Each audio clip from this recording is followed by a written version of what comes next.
마르코가 전한 거룩한 복음입니다. 주님 영광 받으소서.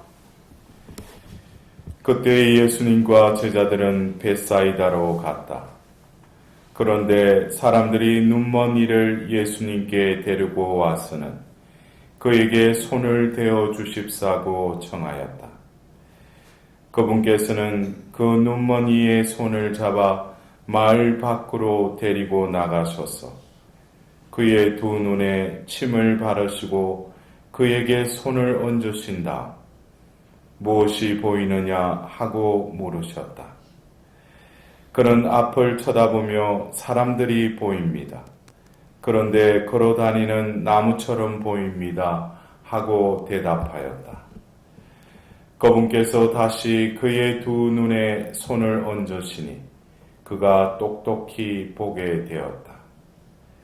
그는 시력이 회복되어 모든 것을 뚜렷이 보게 된 것이다.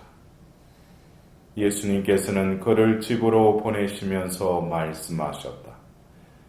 저 마을로는 들어가지 마라. 주님의 말씀입니다. 그리스도님 참여합니다.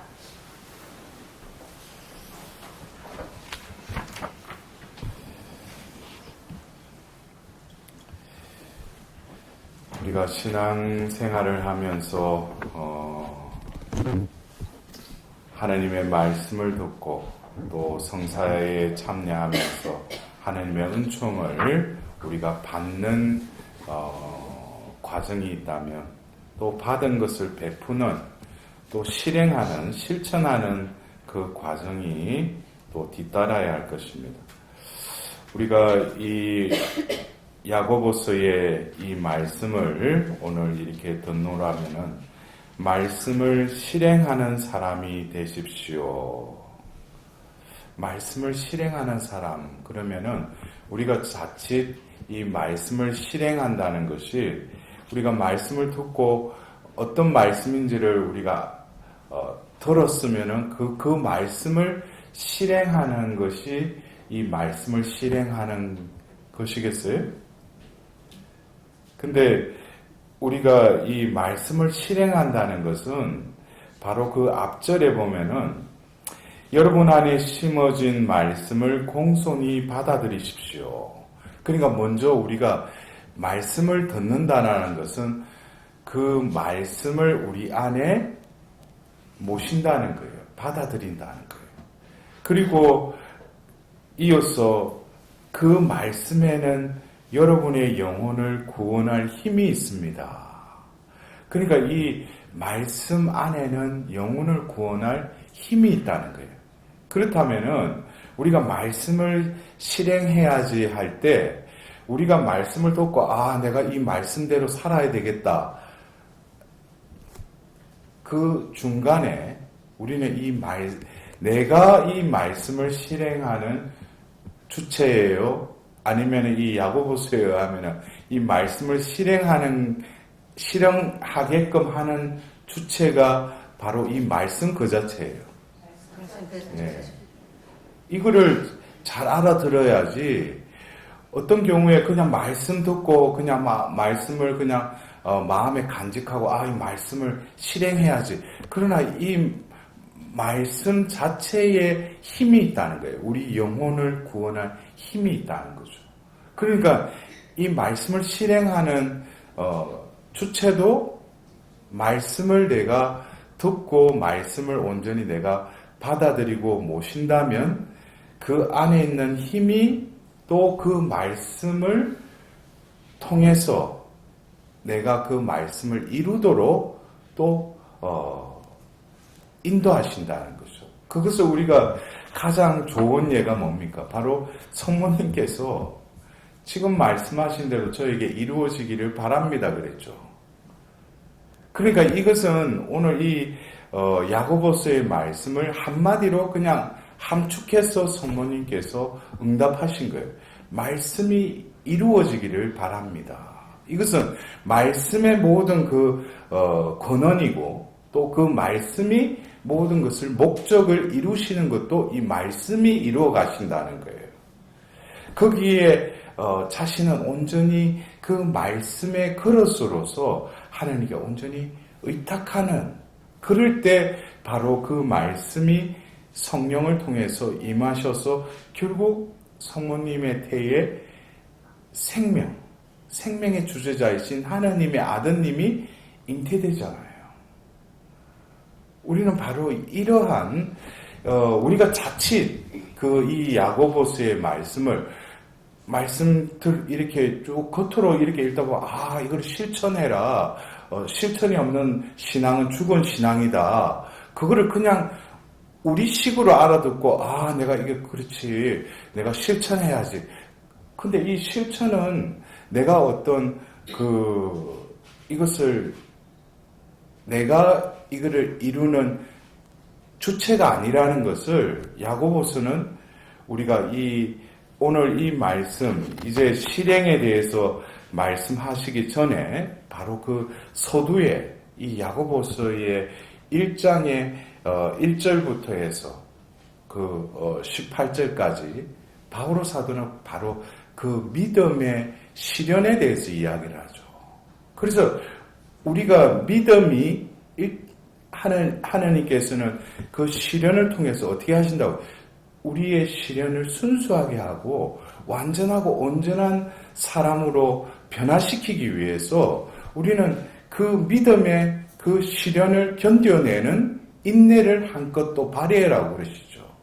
그래서 우리가 말씀을 들으려면은, 또 말씀이 우리 안에 온전히 임하시고 자리 잡으시려면은 믿음이 제대로 형성이 돼서 그러한 토대 위에 말씀이 안착되면은 뿌리를 내린다는 거예요.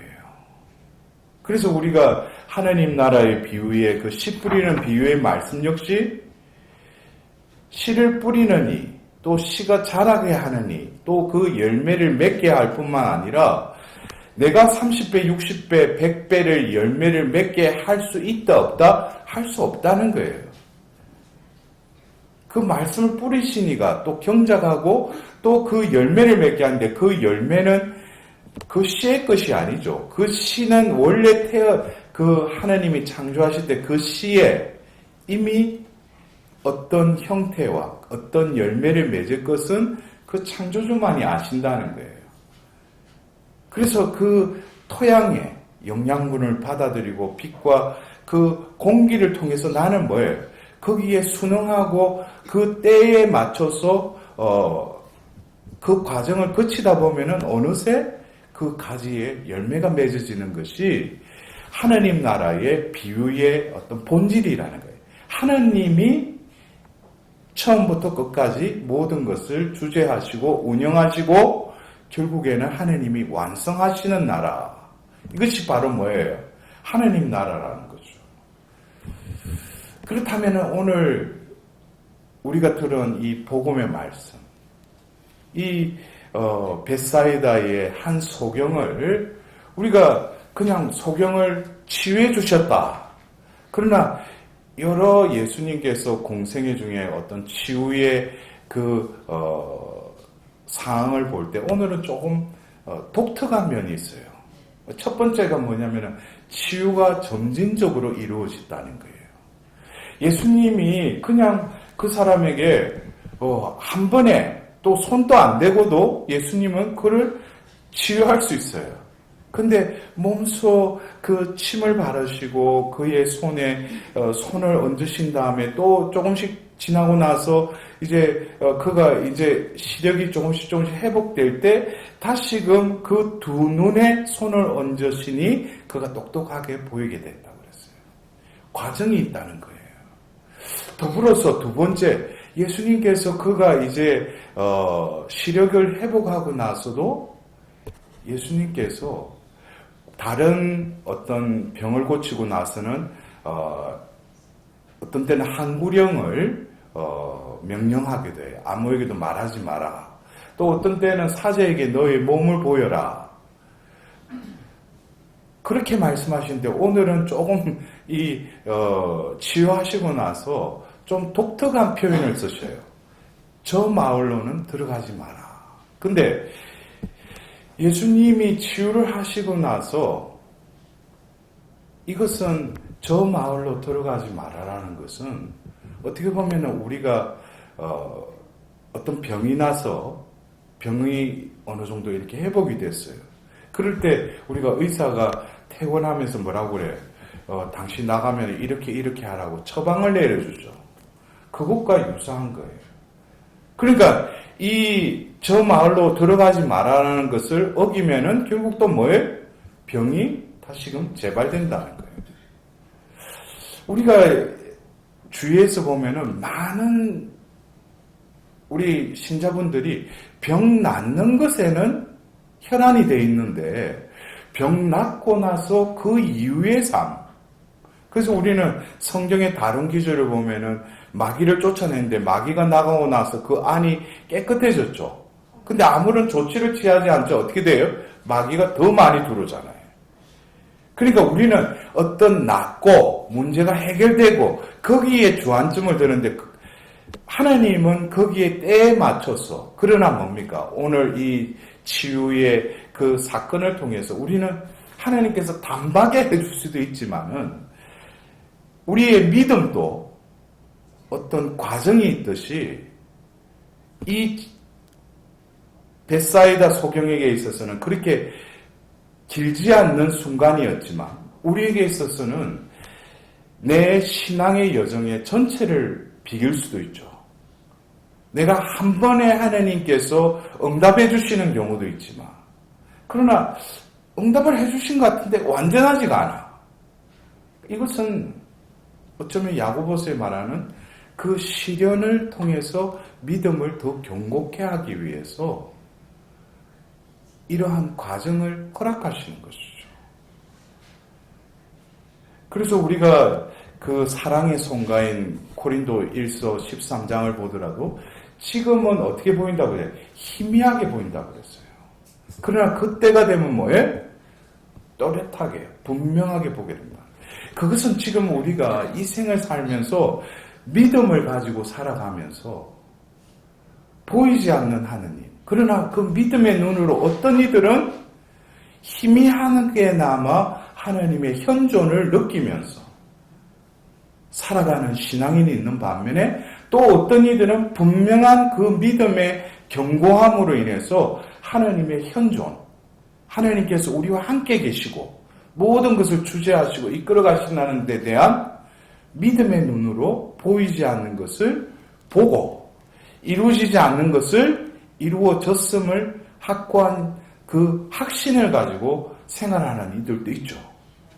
결국 이것에 대해서 하나님께서는 우리의 영혼이 이 육신을 떠났을 때 결국 하나님께서는 지복직간의 그 나라, 영원한 생명의 나라로 우리를 이끌어갈 때 바로 그 믿음의 눈은 뭐예요?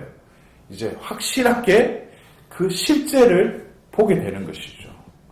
그래서 우리는 어떻게 보면은 이 벳사이다의 이 소경의 이 치유의 과정을 볼 때 신앙의 여정도 처음에는 허물하면서 뭐가 보이지 않는 것 같지만 그러나 하나님께서는 자비를 베푸셔서 우리의 영혼을 당신의 자비로 정화시키고 우리의 영혼과 더불어서 우리의 존재를 회복시키면서 조금씩 우리는 뚜렷하게 그 신비의 실제 안으로 우리가 들어가게 된다는 거예요. 그러나 여기서 우리는 오늘 이 벳사이다 소경은 똑똑하게 보게 됐고 회복이 되었는데 더불어서 두 번째 이 처방과 같은 저 마을로는 들어가지 마라. 이 말씀을 우리는 또 마음에 되새겨요. 왜 저 마을로? 그래서 오늘은 이 소경을 치유하실 때도 이 소경을 어디로? 마을 밖으로 데려가셔서 치유를 해주시죠. 그러니까 분명히 저 마을로 가면은 그가 육신의 눈은 회복이 되었지만 또 다른 그 옛날의 삶, 어떻게 보면은 눈이 감겨져서 그 어두움에 그 갇혔던 그 삶보다도 눈은 떴지만 이제는 저 마을 분명히 예수님께서 하신 의도는 그곳에 가면은 눈은 떴을지라도 또 다른 어둠 속으로 들어가게 된다는 거예요. 그래서 우리는 이러한 것을 회개의 삶과 좀 이렇게 연관지어 본다면 하나님께서 어떤 영혼에게 회개의 은총을 부어주셔서 자신이 마음속에서 이제는 새로운 삶을 살아야 되겠다. 그리고 얼마 동안은 새롭게 산다고 해서 새벽 미사도 다니고 뭐 자기 딴에를 묵주기도 하고 열심히 했는데 또 어느새 보면 옛날로 또 돌아가요. 근데 그런 것들이 각자에게 있어서 약점, 각자에게 있어 어둠에 깃들이게 하는 그 통로가 다 있어요. 그래서 우리가 저 마을로 들어가지 말아라는 이 말씀은 결국 우리가 하나님을 따르기로 했다며 신명기 30장에 죽음과 저주, 생명과 축복을 선택하라고 그러죠. 이것은 우리의 자유의지에 있어서 우리가 생명과 축복을 선택하였다면 거기에 걸맞는 삶으로 우리가 무장해야 된다는 거예요. 그러지 않고 한쪽 발은 적당하게 양쪽을 걸치고 있으면은 그것은 얼마 가지 못하죠. 왜? 세상은 화려함과 모든 것이 눈에 보이지만 우리가 살고자 하는 영적인 실제는 보이지 않는 거예요. 이건 믿음의 눈으로만 볼 수 있으니까. 그러니까 이것은 얼마나 쉬운 것과 어떻게 보면은 이것은 너무나 내가 노력하지 않으면 안 되는 그런 또 다른 두 세상이 공존하는 거예요. 그래서 여기서 우리가 쉽고 또 그리고 내가 몸에 배인 거. 그래서 바오로 사도께서 그 에페소서 4장 22절에는 그죠. 그러한 존재를 옛사람이라고 해요. 옛사람의 정의를 어떻게 내려요? 지난날의 생활 방식에 젖어 멸망해가는 옛인간. 그러니까 신앙생활 한다고 하면서도 지난날의 생활 방식을 청산을 못하는 거예요. 제가 한번 신부돼가지고 우리 고등학교 동창회를 한번 친구들 오라고 해서 갔는데 거기 가가지고 막 한 몇 시간 동안 정신이 없더라고요. 그럼 뭐 자기들 사는 이야기 하는데 열심히 사는 그 모습은 좋은데 그거 하니까 막 머리가 지끈지끈 아프고 갔다 와가지고 보면 며칠 동안 혼란스럽더라고요. 그게 내가 덜 무장이 됐을 수도 있고 또 한편으로는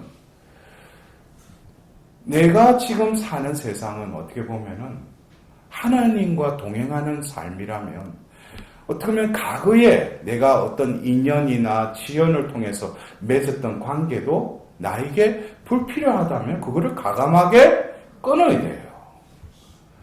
적당하게 거기 가서 개모임 같은 데 가서 막 한바탕 먹고 보면 막 그러고 또 와가 성당 앞에 와가지고 막 앉아있으면은 혼란스럽지. 가서 하는 이야기는 세상 이야기 뭐 가방 이야기 신발 이야기 아파트 이야기 그런 이야기만 듣는데 뭐 골치 아프지. 와가지고 뭐 영적으로 가난하고 보면 하나님 순종해야 되고 이런 이야기가 들어오겠어요? 그래서 어느새 내 육은 옛사, 이 저 마을이라는 건 내가 과거에 살아왔던 신앙이 없었을 때 그러한 삶은 다시 돌아가면 안 된다는 거예요. 우리는 생각은 하면서도 그걸 결단을 못 내리죠. 적당하게. 그러면은 뭐예요? 회개의 은총이 주어져도 열매가 없는 거죠. 세례자 요한의 말씀처럼 회개에 합당한 열매를 맺으라고 그러잖아요.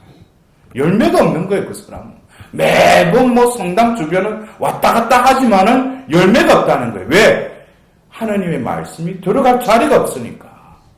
안에 속은 뭐예요? 돌밭이요, 가시덤불이니까. 세상적인 유혹, 걱정, 두려움, 이것으로 보면 씨가 들어갈 텀이 없는 거예요. 그러니까 와서 도와달래. 중요한 것은 하나님은 도와주기를 늘 손을 내밀고 있어요. 그러나 내가 준비가 안 된 거죠. 우리는 다시금 우리 신앙생활에 있어서 우리의 목표를 분명히 이제는 설정해 놓고 그곳을 향해서 나아간다면 예수님의 말처럼 오늘 저 마을로 들어가지 말아라는 이 말씀을 쟁기를 잡고 뒤를 돌아보지 말라는 그 말씀으로도 대체할 수 있다는 거예요. 내가 가야 할 목표가 분명히 설정되어 있고 그곳으로 나아가도록 하나님은 은총을 베푸시는데 은총 받을 때는 헤벨레 하면서 하나님 감사합니다 그랬다가 또 뒤에서 뭐가 땡기는 것 같아. 그걸 살짝 돌아보면 뭐예요? 로세 하늘처럼 또 소금 기둥이 되는 거예요. 그래서 바오로 사도가 에페소서 4장 24절에 뭐라고 해요? 진리와 거룩함 안에서 하나님의 모상대로 창조된 새 인간을 입어야 한다는 것입니다. 결국 그 과정은 여러분의 영과 마음이 새로워져야 된다는 거예요. 이것이 회복의 본질이에요. 여러분들 어쩌면 내가 발바닥으로 하나님 앞에 왔다 갔다 하더라도 내 내면이 영과 마음이 새로워져 있지 않다면 어쩌면 예수님은 나에게 오늘 이 베사이다의 이 소경을 치유해 주셨지만 그 치유의 은총은 어디로 가버리고 다시금 되돌아가는 상황. 그래서 은총을 받으려고 우리는 마음을 쓰기도 해야 되지만 중요한 것은 받은 은총을 어떻게 유지하고 그것을 열매 맺도록 하는 것. 그것이 어떻게 보면 지혜로운 영혼에게 있어서는 더 관심사가 돼야 돼요. 받는 것에만 현안될 것이 아니라 하나님은 그 주어진 그 은총을 잘 활용하는 그 영혼에게는 이제는 폭포수와 같은 은총을 베풀어 주신다. 우리는 오늘 이 미사를 봉헌하면서 우리도 또 다른 베사이다의 소경과 같이 하나님께서는 끊임없이 나에게 자비를 베푸셔서 나에게 필요한 것을 모두 들어주셨지만 과연 나는 저 마을로 들어가지 말아라는 그 말씀대로 내 삶이 질서지어져서 그쪽으로 나아가고 있는지, 과연 나는 내 안에 머무시는 말씀을 실행케 하는 그러한 말씀의 나무로 커가고 있는지, 오늘 이 미사를 드리면서 다시금 하나님께 자비를 구하도록 합시다.